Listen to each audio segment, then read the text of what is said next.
Look, only one video to glaze Brown. It's not enough. I need to glaze him again, man, because this dude's an MVP candidate. Look, his elite scoring numbers, they're off the charts. He's averaging about 30 points per game, which puts him in the top 5 in the NBA in terms of scoring. He's consistently reached 30-point games, including a 50-point explosion against the Clippers. And during stretches like December, where he was a dog, he played at an MVP level, shooting 52% from the field, 42% from 3. Which him shooting 42% from 3 is crazy, because he was abysmal from 3 last season. And look, MVPs aren't just always good, they dominate statistically. Look at every MVP that has ever played the game, and their statistics were insane. And look, Brown, he has become one of the best scorers in the league this season. And if y'all remember, earlier in Brown's career, he couldn't play make at all. But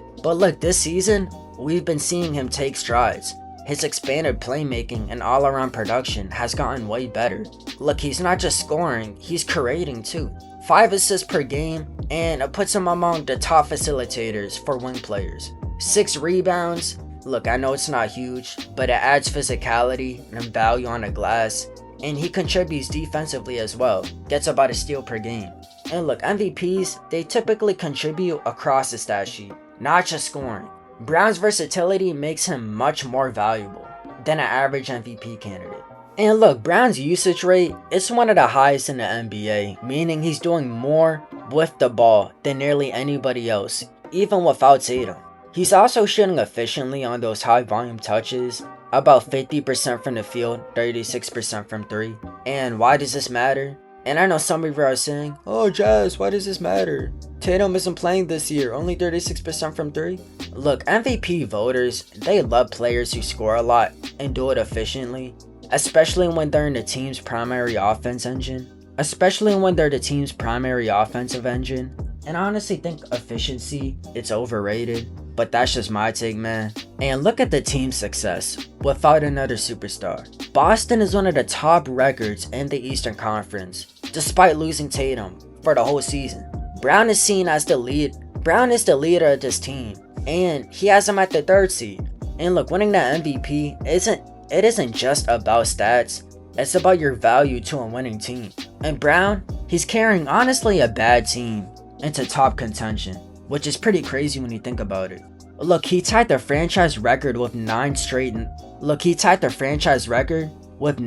30-point games. He's elevated his usage and efficiency so much, something most stars can't sustain.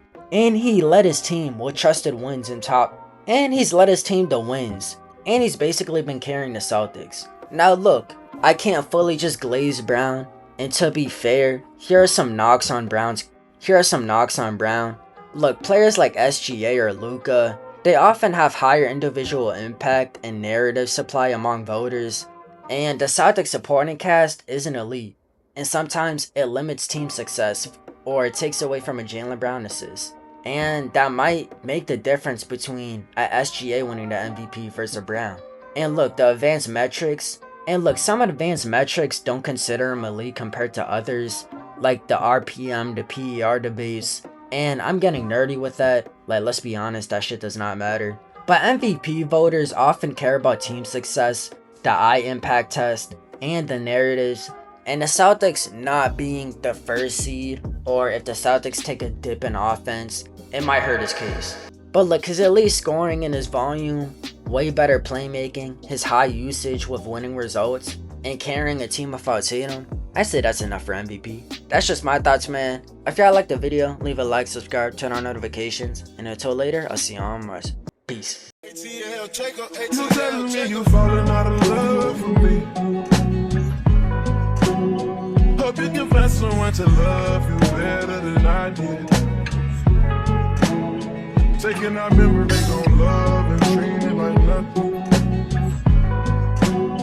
Taking our memories on love and treating it like gossip. It's my love for my grandmother make me gentle when I care for you. Tell me you're falling out of love, she's breaking my heart in two.